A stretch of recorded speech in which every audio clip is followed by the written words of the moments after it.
Bom, pessoal, como eu disse anteriormente, o modo de condução contínuo é caracterizado quando a corrente mínima do indutor não atinge zero, ok? Então, todas as equações que a gente desenvolveu até agora, né, elas só são válidas se a corrente IL mínimo for maior, na verdade, maior ou igual a zero, ok? Então, para mim garantir esse modo de operação, né, o que eu tenho que fazer? Eu pego aquela equação lá da corrente mínima do indutor que eu tinha deduzido anteriormente, ok? E simplesmente eu jogo que essa equação aqui, da corrente mínima do indutor, tem que ser maior ou igual a zero, ok? E vou usar um indutor, vou isolar aqui o valor da indutância, ok? Então, a indutância mínima para garantir o modo de condução contínua vai ter que ser dada por essa equação aqui, 1 menos d sobre 2 vezes a frequência de chaveamento vezes a resistência de carga, ok? Então, garantida essa condição, eu garanto o modo contínuo de condução, ok? Ondulação da tensão de saída, ok? Então, a gente analisou algumas equações para determinar o valor da indutância. Repara que a gente está desenvolvendo equações pensando no projeto do conversor. Ou seja, né, determinação do semicondutor, da indutância, da capacitância, ok? Bom, como eu disse, né, a corrente através do capacitor, então vai ser dado pela a corrente no capacitor, né, se eu já isolar aqui, vai ser a corrente do indutor menos a corrente de carga, ok? Que o regime permanente, né, vai ser dado pelo IL de T, corrente do indutor, menos o valor médio da corrente no indutor, ok? Como eu falei antes. Certo? Então, repara que essa aqui é a corrente no indutor, ok? E a corrente no capacitor, né, vai ser dado somente pela parcela alternada da corrente no indutor, ok? Então, se essa aqui é a corrente que circula através do capacitor, é só eu jogar a equação dessa corrente na equação que relaciona a corrente e tensão no capacitor, ok? E de T igual a C dVc dt, ok? Que também é igual a corrente é igual a dq dt, ok? Certo? Bom, eu estou interessado na ondulação, então eu vou pegar a integral definida entre esses dois intervalos aqui, por exemplo, ok? Então repara aqui, opa, perdão, aqui embaixo, né? Então repare que nessa parte aqui, a minha corrente no capacitor é sempre positiva, ou seja, né, durante esse pedaço aqui, a corrente no capacitor é sempre positiva, ou seja, né, se eu tenho uma corrente positiva, quer dizer que a tensão do capacitor dentro desse intervalo, ok, ela vai partir de um valor mínimo, ok, se a corrente é positiva, ele vai se carregar de alguma forma aqui até um valor máximo, ok? E durante essa segunda parte aqui, a corrente é sempre negativa, ele vai tender a sempre se descarregar, ok?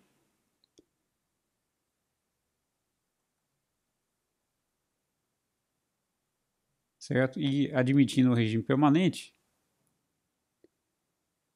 ele vai partir do valor máximo para o mesmo valor mínimo, ok? O caminho que ele vai seguir, ou a forma exata que ele vai seguir, basta eu resolver essa equação diferencial aqui, jogando a equação da corrente. Seguindo aqui, então, né, eu vou usar a integral definida da corrente entre o intervalo esse T1' e T2'. Repara que eu usei T1' e T2' porque não tem nada a ver com o T1 e T2 que demarcam as etapas de operação, ok? Esse cruzamento aqui no zero da corrente do capacitor ocorre no meio da primeira etapa de operação, e esse cruzamento aqui vai ocorrer em algum momento durante a segunda etapa de operação, ok? Bom, lembrando que integral nada mais é do que o cálculo de área, né? Então eu só tenho que calcular a área desse triângulo aqui, ó, que causou a ondulação da tensão do capacitor de um valor mínimo para um valor máximo, ok? Então eu tenho que C delta VC, onde delta VC é a ondulação que eu estou interessado, ok? Vai ser igual a meio de base devido à semelhança dos triângulos, na verdade não semelhança, eles são equivalentes, eles são idênticos, né? Então daqui até aqui, entre T1 e T2 linhas, eu tenho exatamente metade do período de chaveamento, ok? E o valor máximo aqui é ΔIL sobre 2, ok? Então, base vezes altura dividido por 2, ok? E aí, resolvendo essa equação, né, a máxima ondulação da tensão de saída vai ser dado por essa equação aqui, ΔIL, 8 vezes a frequência de chaveamento vezes a capacitância, ok? A máxima ondulação da tensão do capacitor vai ocorrer quando tiver a máxima ondulação da corrente no indutor, ok?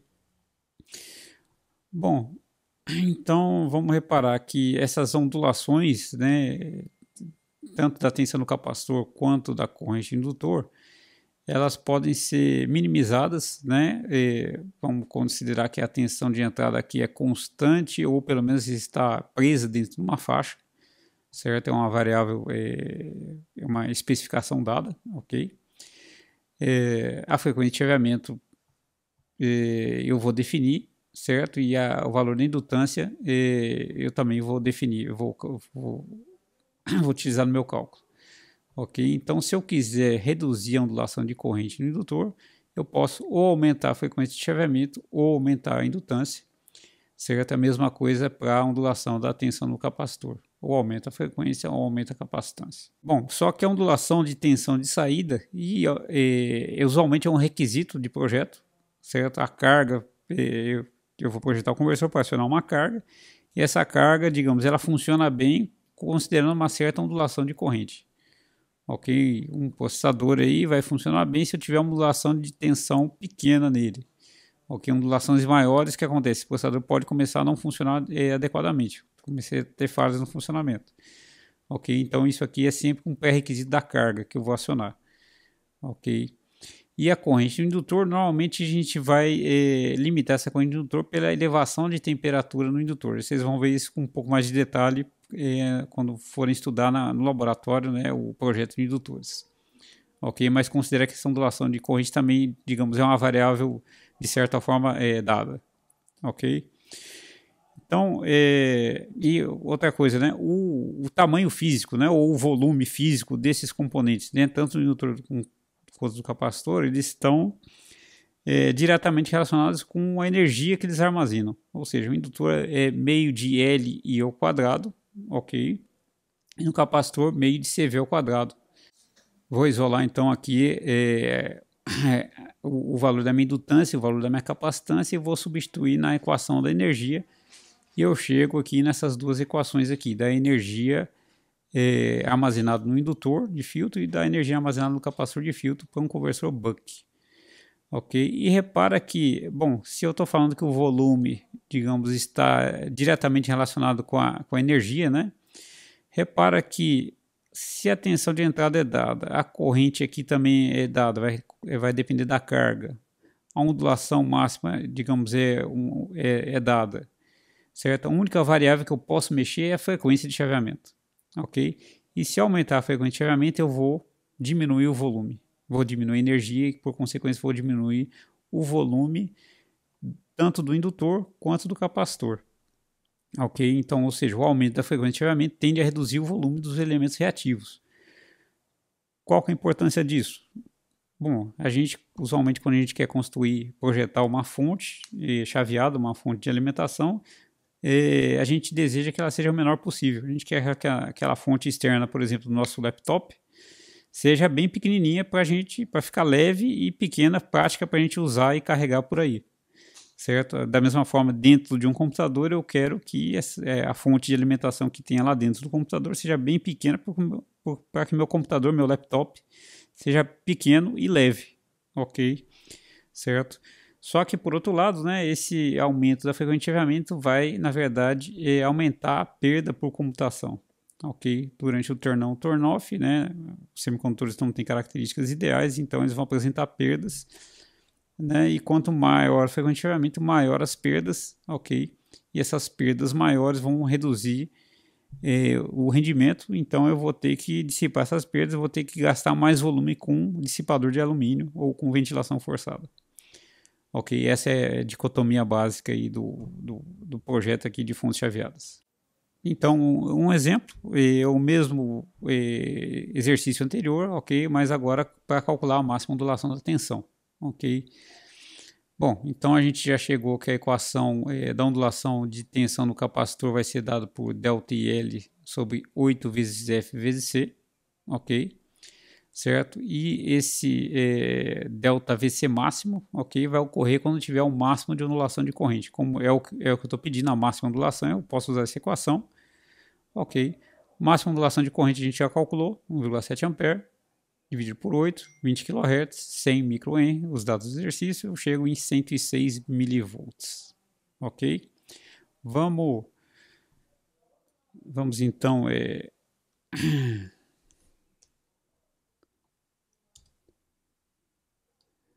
olhar a nossa simulação de novo aqui.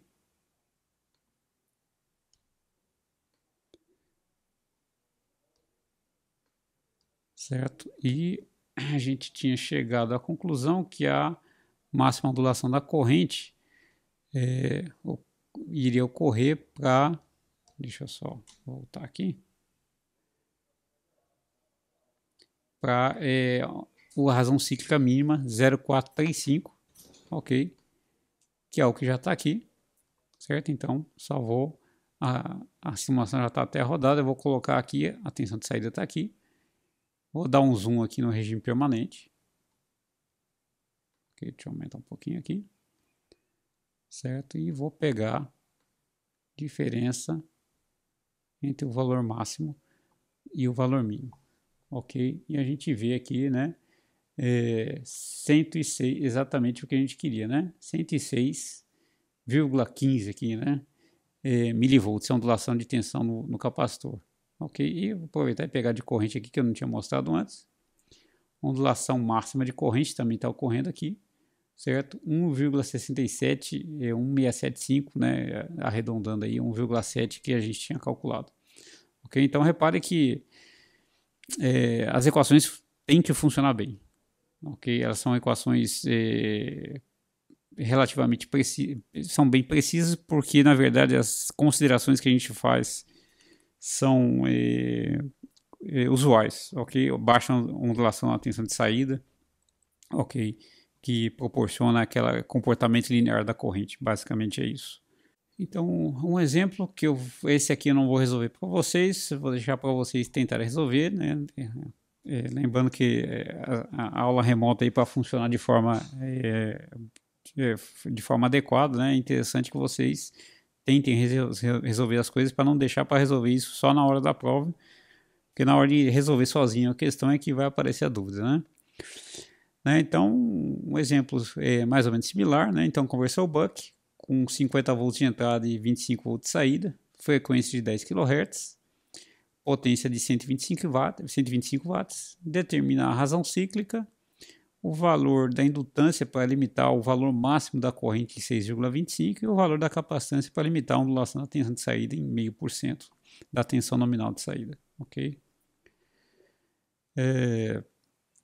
Ok, e bom, eu vou passar para vocês aqui um exercício que aí já vai, digamos, valer nota, certo? O peso que isso aí vai ter na nota, a princípio, vai valer 1 ponto da nota da prova, ok? Eu vou dar outros exercícios que também vão valer 1 ponto, então repare que a prova vai ter um peso um pouco menor do que em relação a antes, ok? Certo? Eu vou manter isso se eu ver que o exercício está sendo feito direitinho por vocês, ok, pessoal? Certo? Então, considere um conversor buck com a tensão de saída de 24 volts e que a tensão de entrada seja um barramento capacitivo alimentado por um painel fotovoltaico. Ok? Esse painel fotovoltaico aqui, eu vou deixar o datasheet disponível para vocês. E considere que o conversor é de modo a operar no modo contínuo, ou seja, a ondulação máxima de corrente no indutor ser 10% da corrente máxima de saída. Ok? E eu quero que vocês projetem o conversor, ou seja, especificar o valor de L e de C. Ok? Considerar que o riplo de tensão tem que ser inferior a 0,5%. Ok? A frequência de chaveamento igual a 20 kHz, certo? E eu quero que vocês selecionem os semicondutores de potência e simulem ele em qualquer simulador. A princípio eu creio que deve ser o PSIM, mas qualquer simulador serve, ok? projetado nessas condições mais extremas, onde que tem maior ondulação, esse tipo de coisa, ok? De corrente de tensão, certo? Modo de operação crítico, né? Ou seja, quando eu estou saindo do modo de condução contínua também, ok? Imagino que muitos de vocês não saibam o funcionamento do painel fotovoltaico em detalhes, mas eu vou direto ao que interessa aqui, certo? No caso aqui esse datasheet vale para painéis fotovoltaicos entre 340 e 355 watts desse fabricante aqui, ok? É um módulo multicristalino. O que nos interessa, que digamos é suficiente para resolver o exemplo que eu passei para vocês, deixa eu aumentar o zoom, são as curvas elétricas equivalentes, ok? Elas são suficientes para você entender e resolver o exercício. Repare que aqui eu tenho uma curva no eixo Y, que é a corrente que vai sair do painel, ok? Que o painel vai fornecer, e no eixo X eu tenho a tensão nos terminais do painel, ok? Então, nessa posição aqui, né, acima de 40 volts, repare que eu tenho 0 amperes e uma tensão aqui em torno de 45 volts aqui, certo? Isso quer dizer que se a corrente é nula, quer dizer que na verdade o painel fotovoltaico está em circuito aberto, ok? Os terminais dele simplesmente não estão conectados em nada, então ele está em aberto, então essa é a tensão que vai aparecer nos terminais do painel nessa situação. Ok? Essas diferentes curvas representam um comportamento elétrico do painel frente a diferentes níveis de irradiância, ok?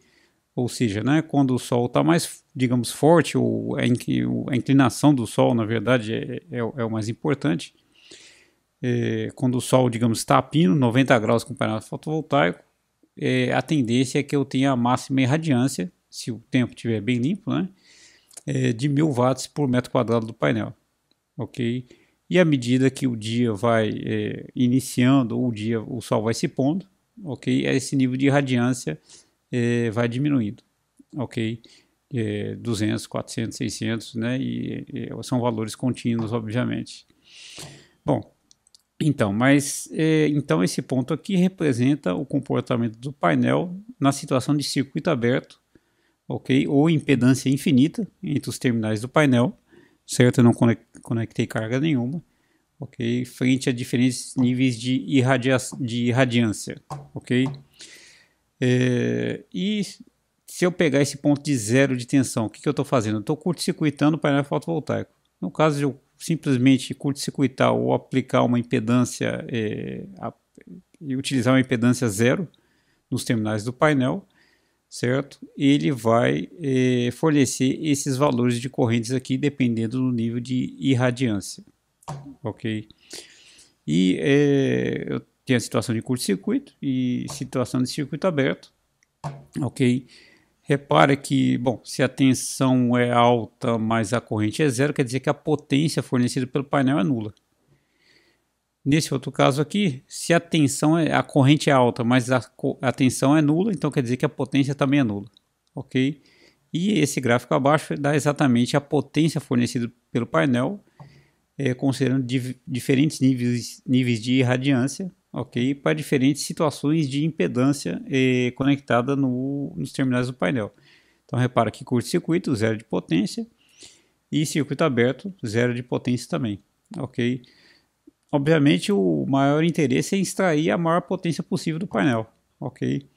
Para extrair a maior potência possível do painel, eu tenho que conectar a impedância mais adequada nos terminais do painel, ok? E isso quer dizer que para cada nível de irradiância eu tenho um ponto de máxima potência, um MPP, Maximum Power Point, ok? E para cada nível de irradiância, esse valor de impedância, que corresponde também a um valor de tensão ótima, ok? Para cada valor de irradiância, varia, ok? Varia com a temperatura e varia também com o próprio nível de irradiância, embora a variação seja maior frente a variações de temperatura, o que não está mostrado aqui nesse gráfico. Esse gráfico é para as condições padrões STC, condições padrões de ensaio, ok? Que é 25 graus Celsius, ok? Nessa tabela aqui, certo? Standard Temperature Conditions, ok? 25 graus e radiância de 1000 watts por metro quadrado, ok? Bom, mas vamos limitar o nosso exercício. Você não vai precisar implementar um algoritmo de rastreamento de máxima potência, um MPPT, Maximum Power Point Tracking, ok? Vocês podem trabalhar simplesmente com uma tensão constante nos terminais do painel, ok? Vai ser suficiente para resolver nosso exercício, já que o nosso objetivo é estudar o conversor Buck, ok? E não o painel. A gente já está usando ele como um exemplo.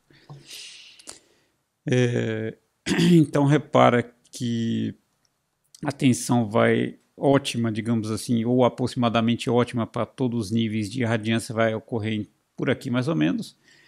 Para simplificar, podemos utilizar os dados das condições padrões, nas condições padrão, ok?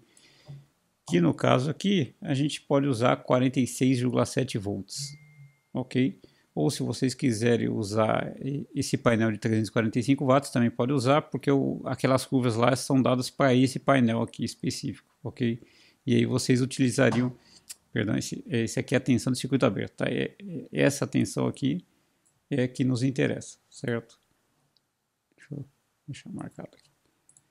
Certo? 37,7, que é a tensão no ponto de máxima potência. Ok? Então, o que vocês têm que fazer? Vocês têm que projetar o conversor Buck de tal modo que ele deixe fixado a tensão nos terminais do painel em 37, poucos volts. Ok? E aí no PSIM ou no MATLAB ou outro simulador que vocês tiverem, no PSIM e no MATLAB tem um modelo do painel fotovoltaico, certo? No caso a gente está usando um só, ok? Tem um modelo mais simplificado, tem um modelo mais completo, vocês podem brincar aí à medida que vocês se interessarem mais ou menos, ok?